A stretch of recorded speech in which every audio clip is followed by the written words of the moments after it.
Hi friends, welcome to my channel advice Alamelu. இன்னைக்கு நான் வந்து வெள்ளை பட்டாணியில வடை எப்படி செய்கிறதுன்னு தான் சொல்ல போகிறேன். அதுக்கு முன்னாடி சப்ஸ்கிரைப் பண்ணாதவங்க சப்ஸ்கிரைப் பண்ணிடுங்க. மறக்காமல் பெல் ஐக்கானே கிளிக் பண்ணுங்கள். அப்படின்னா தான் என்னோட அப்டேட் கிடைக்கும். ஃபர்ஸ்ட் அதுக்கு தேவையான இன்க்ரீடியன்ஸை பார்த்துடலாம். வெள்ளை பட்டாணி ஒரு 100 கிராம்ஸு, அப்புறம் மிளகா வத்தல் ஒரு 3 to 4, வெங்காயம் கொஞ்சம், சோம்பு கொஞ்சம், உப்பு கொஞ்சம், இஞ்சி, பச்சை மிளகாய், கருவேப்பிலை இதெல்லாம் ரெடியாக எடுத்து வச்சுக்கோங்க. நான் வந்து இந்த வெள்ளை பட்டாணியை வந்து ஒரு 4 ஹவர்ஸ் வரைக்கும் ஊற போட்டு வச்சுருந்தேன். பாருங்க இந்த ஊற போட்டது வந்து ஒரு குக்கர்ல வந்து ஒரு 5 to 6 விசில் வரைக்கும் நல்லா வேக வச்சு எடுத்து வச்சுக்கோங்க. பாருங்க நல்லா சாஃப்ட்டா வெந்திருக்கு. இது நல்லா ஆறட்டும். அப்புறம் நான் வந்து இந்த பிளேட்ல வந்து கொஞ்சம் 3 மிளகா வத்தல், கொஞ்சம் சோம்பு, அப்புறம் உப்பு, இஞ்சி எல்லாத்தையும் எடுத்து வச்சிருக்கேன். அப்புறம் இந்த பிளேட்ல ஆனியன் கட் பண்ணியிருக்கேன். ஒரு கிரீன் சில்லி, அப்புறம் கொஞ்சம் கருவேப்பிலை எல்லாம் ரெடியா எடுத்து வச்சுக்கோங்க.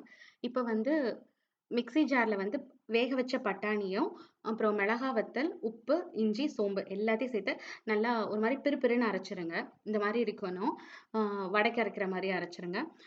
அப்புறம் இதோட வந்து கொஞ்சம் ஆனியன், அப்புறம் கிரீன் சில்லி, கருவேப்பிலை 3யும் வந்து நல்லா மிக்ஸ் பண்ணிடுங்க. மிக்ஸ் பண்ணிட்டு, அ வடை மாரி தட்டிட்டு, ஆ ஆயில்ல வந்து டீப் ஃப்ரை பண்ணி எடுத்து வச்சுக்கோங்க. நல்லா 2 பக்கமும் வேக விட்டு டீப் ஃப்ரை பண்ணி எடுத்துக்கோங்க.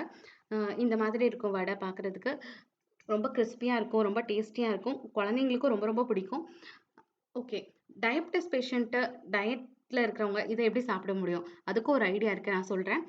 இந்த வடை மாரி தட்டுனத வந்து அ எண்ணெயில பொரிக்காம, இந்த மாரி தோசை கல்லுல போட்டு நல்லா திருப்பி போட்டு எடுத்து வச்சுக்கோங்க. கொஞ்சம் வந்து ஒரு மாரி பிளாக்கா இருக்கிற மாரி எடுத்து வச்சுக்கோங்க. அப்பனா தான் நல்லா வேகும்.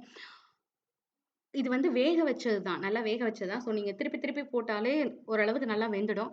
இது ரொம்ப டேஸ்டியா இருக்கும். இதுவும் ட்ரை பண்ணி பாருங்க. இது ரொம்ப நல்லாருக்கும் ஃப்ரெண்ட்ஸ். Thank you.